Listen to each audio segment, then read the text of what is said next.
11 वर्ष की बच्ची अपने पिता के साथ घर पे रह रही होती है। उसकी माँ जो है मायके चली गई होती है और इधर इस बच्ची का तबीयत गड़बड़ हो जाता है। जब इस बच्ची का तबीयत गड़बड़ हो जाता है तो इसके पिता इस लड़की के माँ के पास पहुंचा देते हैं, इस लड़की के ननिहाल पहुंचा देते हैं।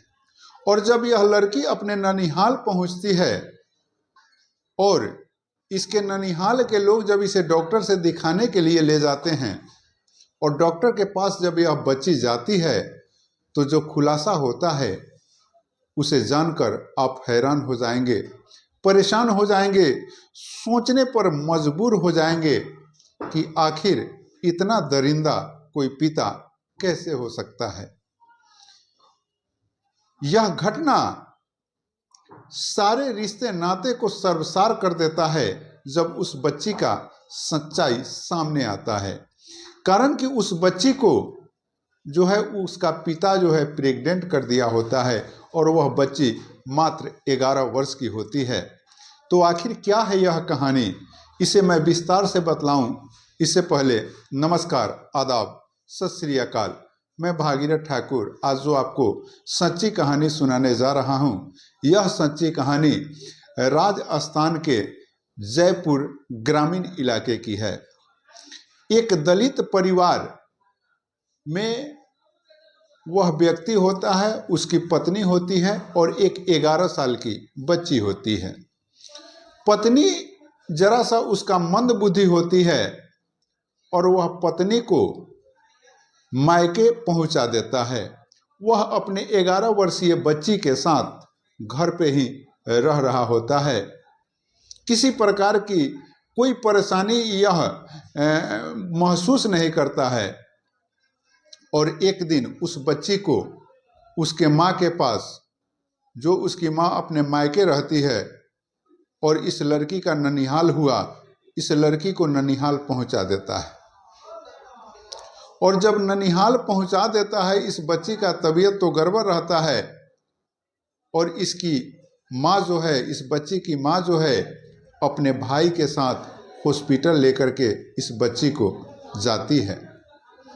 जब वहाँ सारी चीज़ें जांच पड़ताल होती है, सभी चीज़ों पर डॉक्टर देखते हैं, सभी चीज़ों पर डॉक्टर ध्यान देते हैं और सभी चीज़ों की जब जांच पड़ताल होती है और जो रिपोर्ट सामने आता है वह वास्तव में चौंकाने वाला होता है। कारण कि वह 11 वर्ष की बच्ची जो है प्रेग्नेंट हो गई रहती है और डॉक्टर यह बतलाते हैं कि इस बच्ची को जान का खतरा भी है। अब जब प्रेग्नेंट की बातें परिजन सुनते हैं, माँ सुनती है, नाना नानी सुनते हैं, मामा सुनते हैं, तो सभी हंसप्रद रह जाते हैं कि आखिर यह 11 वर्ष की बच्ची प्रेग्नेंट कैसे हो गई। अब जो है परिजन इस बच्ची से इस बात की तहकीकात करते हैं। यह बच्ची बोल नहीं पाती है, लेकिन धीरे धीरे हिम्मत करके यह बोलना प्रारंभ करती है और यह बतलाती है कि पिछले 8 महीने से पिताजी हमारे साथ जो है नाजायज संबंध बनाते थे। जब पहली दफ़ा मैं चिल्ला रही थी, चीख रही थी, तो वो हमारे मुंह को अपने हाथ से दबा दिए और हमारे साथ नाजायज संबंध बनाए और यह सिलसिला चालू हो गया और लगातार 8 महीना से जब भी उनको मन करता हमारे साथ नाजायज रिश्ता स्थापित कर लेते। जब यह बच्ची इस बात को परिजनों को बतलाती है तो परिजन मारे शर्म के अब वो क्या करे। सभी लोगों के बीच एक बेचैनी हो जाती है कि आखिर अब इसे क्या किया जाए। कारण कि इस बच्चे का जान भी खतरा में होता है। 11 वर्ष की यह बच्ची होती है और वैसे स्थिति में प्रेग्नेंट होना ये बच्चे को इशू कैसे कर सकती।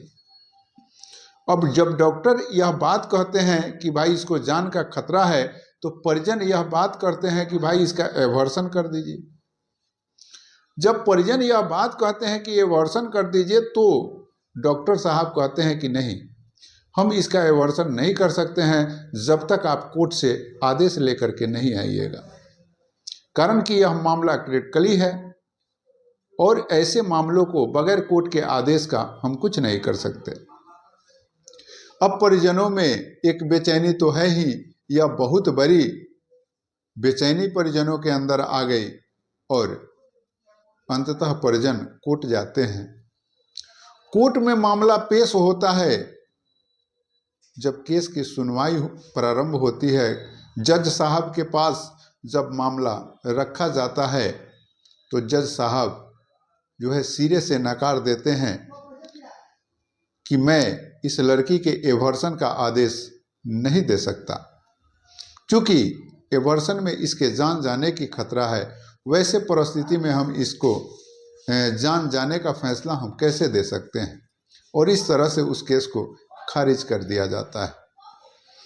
अब मामला यहाँ फंसता है कि आप थोड़ा सा सोचिए कि एक पिता अपने पुत्री के साथ इतना बड़ा दरिंदगी कैसे कर सकता है, और अगर वह पिता अपने पुत्री के साथ दरिंदगी करता ही है तो रिश्ता तो सर्वसार होता ही होता है। मित्रों, मैं यह कहानी आप लोगों को परेशान करने के लिए नहीं, दुख पहुंचाने के लिए नहीं, अपितु आप सतर्क हो सके, सशक्त हो सके, जागरूक हो सके, इसके लिए लाया हूं। आज समाज में किस किस तरह की कारगुजारियां हो रही है, कैसे कैसे लोग आज हमारे समाज में हैं कि जान करके ही आदमी सर्वसार हो जाता है। अब एक तरफ गरीबी का माल झेल रहा यह परिवार होता है, और वह औरत जो इस बच्ची की माँ होती है वो भी मंद बुद्धि होती है, और वैसे परिस्थिति में इतना बड़ा संकट उस बच्ची पर आता है, और वो भी उसके पिता के द्वारा ही यह संकट उत्पन्न किया जाता है, तो आप सोच सकते हैं कि लोग कहाँ सुरक्षित हैं। बाकी इस तरह की वीडियो मैं आप लोग को देते रहता हूँ। वीडियो को अगर देख रहे हैं तो एक लाइक ज़रूर करिएगा, और चैनल पर नए हैं तो चैनल को सब्सक्राइब ज़रूर करिएगा। चैनल सब्सक्राइब करिएगा तो हमें भी सपोर्ट मिलेगा, और इस तरह की जानकारी हम आप लोग को देते रहने का प्रयत्न करेंगे। बाकी मिलते हैं एक नए वीडियो में, अब तक के लिए इतना ही। जय हिंद।